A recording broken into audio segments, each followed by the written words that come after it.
नमस्कार साथियों, Perl wine knowledge के इस यूट्यूब चैनल पर मैं अली आपका बहुत बहुत स्वागत करता हूं। तो साथियों, आज का हमारा वीडियो है पीबीसी मेटा में हो रही बहुत सी प्रॉब्लम्स और उसके सॉल्यूशन को लेकर, जिसमें साथियों पीबीसी मेटा के विड्रॉल की भी एक बहुत बड़ी प्रॉब्लम थी।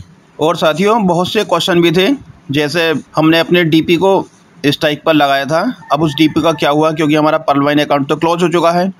अब हमारे उस डीपी का क्या हुआ, और अगर सिस्टम हमारे डीपी को स्ट्राइक पर लगाता है तो क्या उसका हमें डेली बेनिफिट मिलता है, जो सिस्टम की तरफ से 0.125% के हिसाब से पर डे रिवार्ड मिलना चाहिए था, क्या वो हमें रिवार्ड मिल रहा है। इसी तरह की और भी बहुत सारी प्रॉब्लम थी, जिनका सिस्टम ने कुछ सॉल्यूशन कर दिया है और कुछ सुझाव हैं जिनको अगर हम फॉलो करें तो हो सकता है हम आने वाली प्रॉब्लम से बच सकते हैं और अपने नुकसान से भी।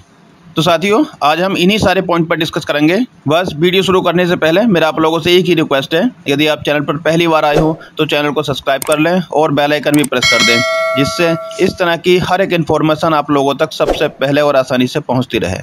तो चलिए शुरू करते हैं अपना ये वीडियो। तो साथियों, विड्रॉल को लेकर हमारी सबसे पहली प्रॉब्लम थी, जिसमें मेरे पास बहुत से कमेंट्स भी आए और स्क्रीनशॉट भी, जिसमें कहा गया था कि हमने पीबीसी मेटा को ट्रांसफ़र किया था अपने यूजर वॉलेट से अपने ट्रस्ट वॉलेट में, वो भी लगभग 20 से 25 दिन पहले, लेकिन अभी तक हमारा ये टोकन हमारे ट्रस्ट वॉलेट में शो नहीं हो रहा है। तो साथियों, ये प्रॉब्लम सिस्टम की तरफ से थी और सिस्टम ने स्वयं ही इसका सॉल्यूशन कर दिया है, यानी इस टाइप की जो प्रॉब्लम थी वो सिस्टम ने ही सॉल्व कर दी है।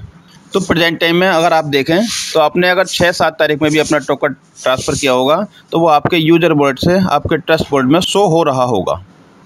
तो साथियों, ये प्रॉब्लम सिस्टम की तरफ से थी और सिस्टम ने ही इसे सॉल्व कर दिया है। तो साथियों, हमारे लिए ये बहुत ही खुशी की बात है कि ऐसा मानो अब पीबीसी मेटा का जो विड्रॉल है वो होना शुरू हो गया है। और साथियों, अब अगला पॉइंट है हमारा एक एडवाइस यानी सुझाव को लेकर, जिससे आप सीखें और अगर इसको फॉलो करें तो हो सकता है इन फ्यूचर आप इस टाइप के जो लॉस होने वाला है इस चीज़ से, तो लॉस से बच जाएं। अगर साथियों आप अपने पीबीसी मेटा टोकन को ट्रांसफ़र करना चाहते हैं अपने यूजर वॉलेट में, वो भी कम खर्च पर, तो हो सकता है आप इस तरह की मिस्टेक कर जाएं। तो आपको इस तरह की गलती से बचना है और अपने होने वाले नुकसान से भी। तो वो गलती क्या है, आइए देखते हैं। यदि हम अपने स्टेकिंग वॉलेट से पीबीसी मेटा को ट्रांसफ़र करते हैं अपने यूज़र वॉलेट में और वहाँ पे हम एक पूर्ण फिगर ना लिखकर इस मैक्स के बटन को प्रेस कर देते हैं, जिसमें हमारे पास टोकन की फिगर पॉइंट में होती है, जैसे 1.16, 2.05 वगैरह वगैरह, जो पॉइंट के बाद की फिगर होती है, और हम जल्दबाजी में इस मैक्स पर प्रेस कर देते हैं तो हमारी ये ट्रांजैक्शन फेल हो जाती है और हमारे पास से बीएनबी तो कट जाते हैं और हमारे पास इस टाइप का एक एसएमएस आता है जिसमें हमसे कहा होता है कि आपने इनवैलिड की प्रेस कर दी है। तो आप इस टाइप से होने वाले लॉस से बचें। जब भी टोकन को ट्रांसफ़र करें तो पूर्ण फिगर टाइप करें, जैसे 1, 2, 3, 4, 5 वगैरह पॉइंट यूज़ ना करें। अगर आप पॉइंट यूज़ करेंगे तो आपकी ये जो ट्रांजैक्शन होगी वो फेल हो जाएगी और आपके पास से बीएनबी तो कट जाएगा और आप पीबीसी मेटा को ट्रांसफ़र या सेल आउट नहीं कर पाएंगे। अब अगली हमारी इन्फॉर्मेशन है रिवार्ड को लेकर। तो साथियों, 30 अप्रैल से जो हमें रिवार्ड मिल रहा था हमारे डीपी के लिए, जो हमने सीड वैल्यू पर लगाए थे, और उनका हमें 0.25% के हिसाब से जो रिवार्ड मिल रहा था वो स्टॉप हो गया था, जो कि फार्मिंग रिवार्ड के रूप में था। तो साथियों, सिस्टम ने ये प्रॉब्लम भी सॉल्व कर दी है। अब ये रिवार्ड रनिंग में है, ये हमें डेली रिसीव होता रहेगा, वो भी 800 दिन तक।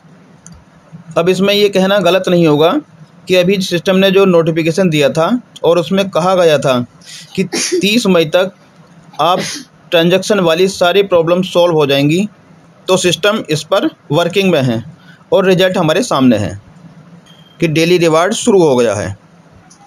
और साथियों, सिस्टम ने एक और बहुत बड़ी प्रॉब्लम सॉल्व कर दी है, जिसका बेनिफिट हमारे उन साथियों को मिलेगा जिनके एक से अधिक वॉलेट थे और उन्होंने सभी वॉलेट में फार्मिंग की थी।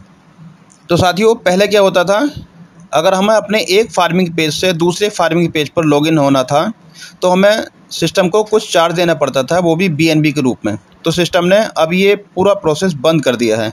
अब अगर आपके पास 1, 2, 3, 4 यानी अनलिमिटेड कितने भी वैलिड हों और आपने सभी में फार्मिंग की है तो आपको अपने पर पेज पर जाने के लिए कोई भी चार्ज नहीं देना होगा। पहले क्या था, आपको चार्ज देना पड़ता था अपने एक पेज से दूसरे पेज पर पहुंचने के लिए, लेकिन प्रेजेंट टाइम में आप अपने किसी भी पेज पर लॉगिन हो सकते हैं, वो भी बिना किसी चार्ज के। तो सिस्टम ने ये बहुत अच्छा काम किया है। तो साथियों, सिस्टम ने जो अपना लास्ट नोटिफिकेशन दिया था अभी ये, और कहा था 30 मई के बाद ट्रांजैक्शन संबंधी लगभग सभी प्रॉब्लम सॉल्व हो जाएंगी। सिस्टम उस पर वर्किंग में है, वो चाहे टोकन ट्रांसफ़र को लेकर हो या डेली रिवार्ड को लेकर हो या फार्मिंग पेज पर लेकर हो, ये सारी प्रॉब्लम सॉल्व हो गई हैं, यानी सिस्टम वर्किंग में है। तो साथियों, आज की इस वीडियो में इतना ही। फिर मिलते हैं किसी न्यू और धमाकेदार अपडेट के साथ। तब तक के लिए मैं लेता हूँ आपसे विदा। Thanks for watching.